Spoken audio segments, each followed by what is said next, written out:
Hello guys, this is leathertoolz. Today I'm going to review a Roke pricking irons.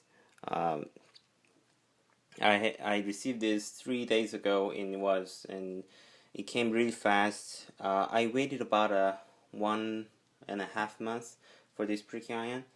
Uh, I'm not sponsored by Roke. I bought this tool just like everybody else, and I'm not biased. And you guys probably want to know how to get this pricking iron. So let me show you guys first how to get this. Um, this is his email. You can contact him and you can ask him for if it's available. And at bottom is Instagram. I think he's very active on Instagram. I just started my Instagram account. It's the same as this YouTube channel. It's a leathertoolz. It's not S. It's a Z. It's a leathertoolz. It's the same as my YouTube channel. You guys go check him out. And anyway, this is his email account and this is his Instagram account. You can contact him with both and check for availability. Okay, you can pay with the PayPal and they ships worldwide with the EMS. Okay, with the size they only have now 3 sizes only. It's 2.7 millimeter and 3.0 millimeter and 3.38 millimeter, which I got, and it's the same as the Blanchard size numbering. Okay, and 2, 5, 8, 12 teeth are available. I bought 2 teeth and 5 teeth. I should say prong maybe, but anyway, it's 8 prong and 12 prong is $126 and $160, and it takes about 3 or 4.5 weeks for the production, and email shipping to US will take about $45 for example. So if you buy 2 teeth and 12 teeth, that will be $194, and if you add that to the shipping, that's the total you will get. Okay, these are the information about how to get this tool, and let's check it out these tools. Okay, first of all, when I saw these pricking irons right out of the package, I thought it was a very well made tool. Okay, these black I believe these are not the paintings. Okay, to my eyes, these are not the paintings. These are the oxidation color from the heat treatment. When they heat treat these, what should I call, tool or steel? They have, the quotient sticks to the steel and leaves these black marks. Okay, and after that they sharpened and polished this part, and it's really crisp looking, polish they done. It's very even sharpening. You can see that there's a sharpening marks after the sharpening, and it's pretty even, and it's really sharp. It looks pretty sharp though, and it's already polished. So when it penetrates the leather, it will stick out easily. Okay, and 2 prongs also. It's really it's not the fine point, but it is if it's a fine, very like a knife edge point, it will do a lot quickly. Okay, so pricking irons will be just have to be little dull, but not too dull for the job. Okay, and this is Roke 3.38 one, and also this one is 3.38 millimeter spaced one, the 5 prongs. Okay.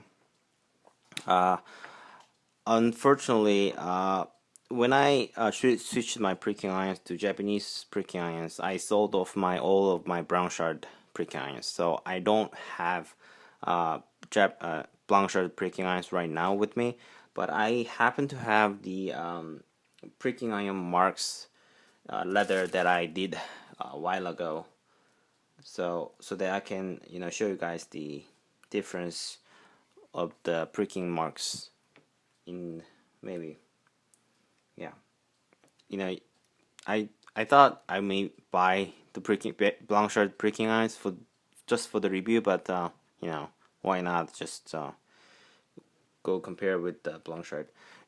Speaking of comparing, you need to compare the stitchings and also other things. But you guys are professionals, and you guys may know what's the difference as you look at the stitching holes and the alignment and the angle of the brick irons. And what I just noticed is that these are the shorter than Blanchard brick irons. Okay, I think Blanchard brick irons have to be, I think from starting from here and it ends about here to my memory, but this one is short. Um, Not that this is bad or good, just the fact that pricking iron is a little short than the Blanchard iron. That's the what I noticed first. And there's also chamfering done really nice. It's not fine ground or anything, but chamfering is done to the pricking irons. Pretty much, nice touch, so that it doesn't have sharp corners, and it will, it just looks pretty nice. I know that most of the guys switched from Blanchard to Roke because of the popularity, and I believe Shima, and I think what was her name? What was his name? On Instagram, there's a guy for the I cannot from the Swiss. Oh, it's a Peter Knits. Okay, it's a Peter Knits. You start to use them, and many people choose Roke over the Blanchard, so it's pretty popular. So it's pretty hard to get. It's not the everyday. You cannot buy just like that. Okay, you have to wait certain times for the production, etc. And I'm very much interested in steels and the holding ability to for the pricking irons. These are the tools that you have to use entire your life if you do continue to leathercraft. So you need to maintain your tools, and you need to keep at its best condition. And I asked at the Roke about the steels, what they used, and he or she answered me, this is ASSAB Sweden steel. Okay, I searched for the Google what's ASSAB, and it's a steel company which produce steels. They have tool steels and carbon steels and other steels on that.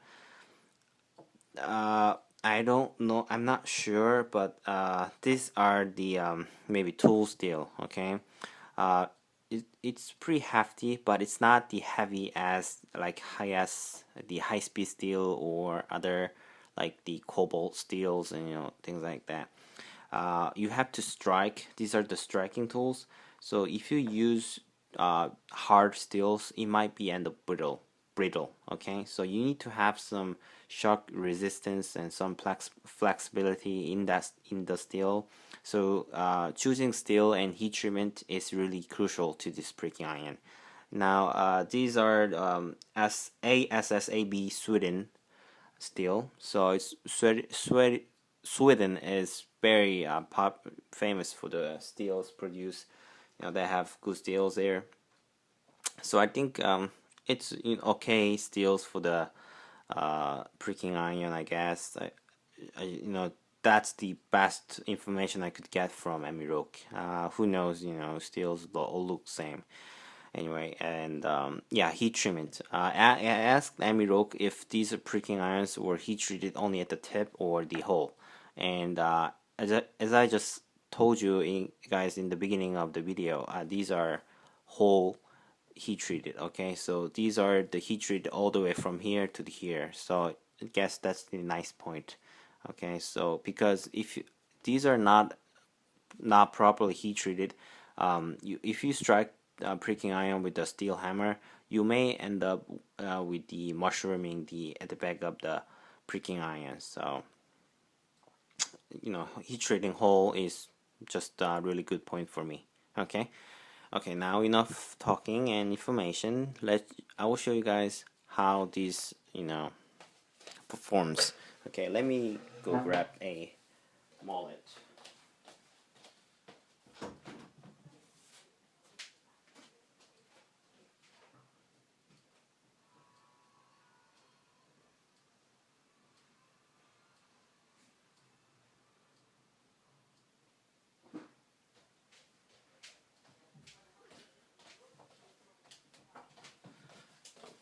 here, and this today there's going to be a Bear King Mao, and these are the polyboard backing.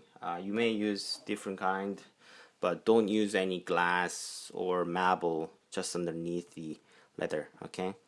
What I'm going to do is I'm not going to penetrate this leather through. Okay, I'm going to just leave a stitching hole mark, and I'm going to penetrate with the Dixon oil I got, and I'll show you guys a stitching video too.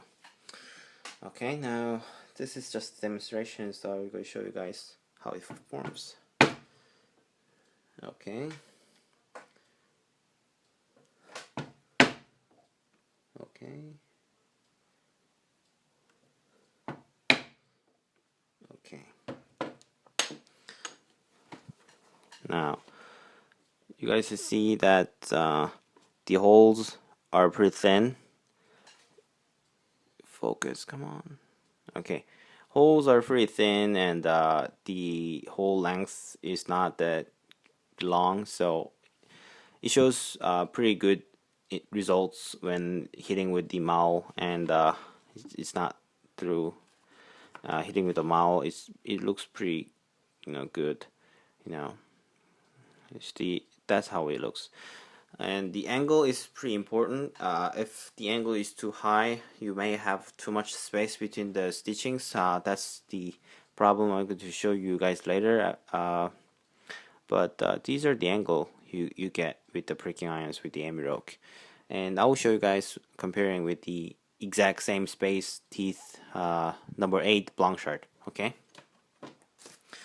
Now you guys might get confused, but this one is Blanchard 3.4. I mean 3.38. I just 3.4, but it's a 3.38. Okay, it's a Blanchard.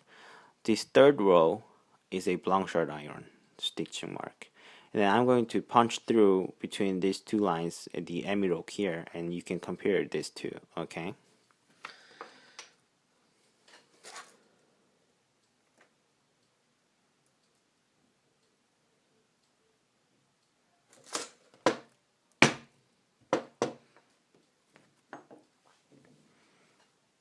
Okay, can you guys see the difference?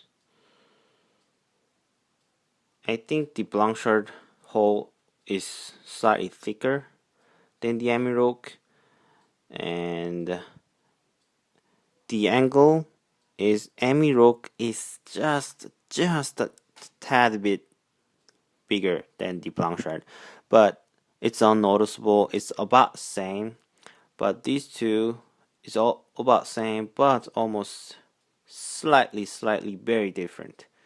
Okay, so at this stage, if there's a small difference like this, I think there's no difference with the stitching. Okay, because if these are just a little difference with adjustable with power, how hard you hammer, and you can, these are the thread condition, all that, these are just little difference you can get with these two close together. These two are just a little difference that you may not feel the difference with the pricking iron. So stitching, as far as the stitching appearance with the pricking irons, Roke and Blanchard has no difference whatsoever.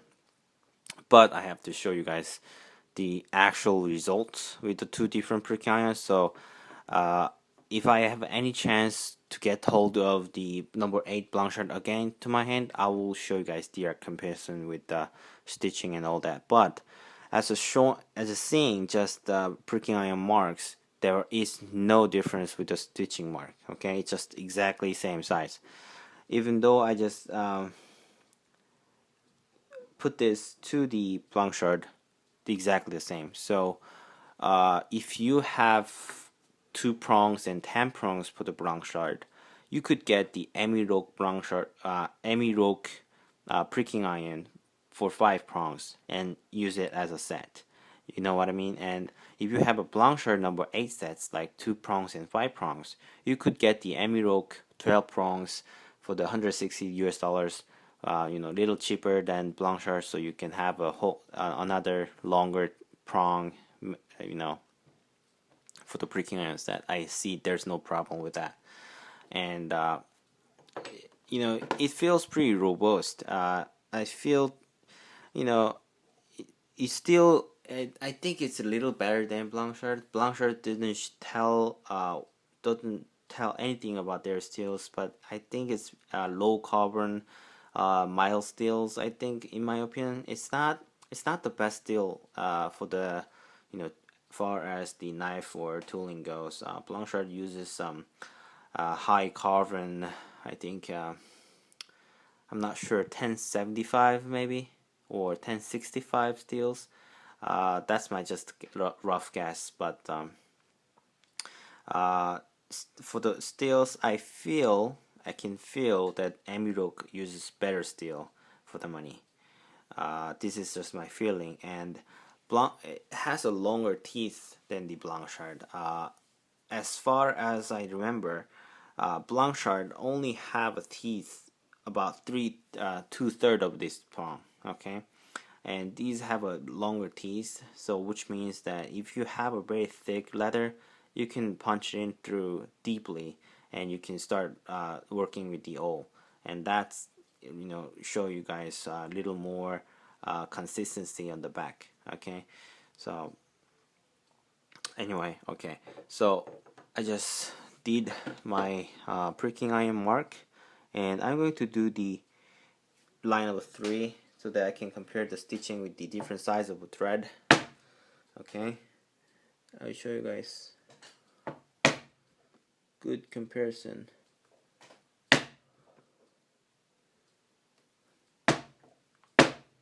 Okay,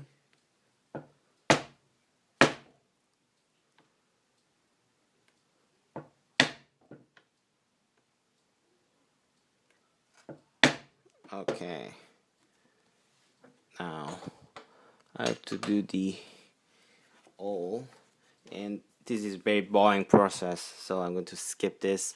I'm going to just like punch every hole with the diamond O I have, like this. Okay, it's very boring process, so I'm going to skip this, and after I punch through all of these holes, I will show you guys the stitching. Okay, stay tuned.